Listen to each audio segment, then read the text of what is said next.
great. Alam mo, every time I see them, para ko silang, syempre mga kababata ko na sila, diba? So, it makes me happy to see them.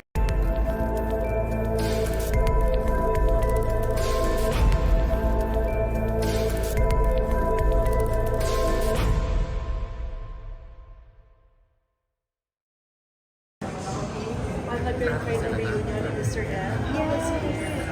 It was great. Alam mo, every time I see them, para ko silang, syempre mga kababata ko na sila, diba? So, it makes me happy to see them. And dun na kami nagkakaroon ng time para mag-catch up. Sayang wala si Heart eh. But, we're going to schedule another one with Heart naman this time. Kasi nasa Fashion Week siya nun.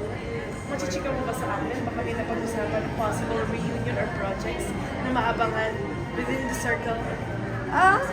Of course, we're always hopeful to do a project together. But so far, wala pa naman talagang nagka-come to fruition. But we're still talking about it. Hopefully.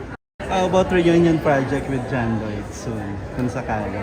With John Lloyd, alam mo, lagi yung parang nasa air lang, you know. But I hope one day, mabigyan talaga namin ng oras, at saka mabigyan namin ng pagkakataon yung isa sa isa. Anything that you'd like to manifest this 2024? Siyempre gusto ko i-manifest yung success in every aspect of my life, be it in my career, love, family, And business. and business. Sobrang thankful ko sa And how sure, And successful.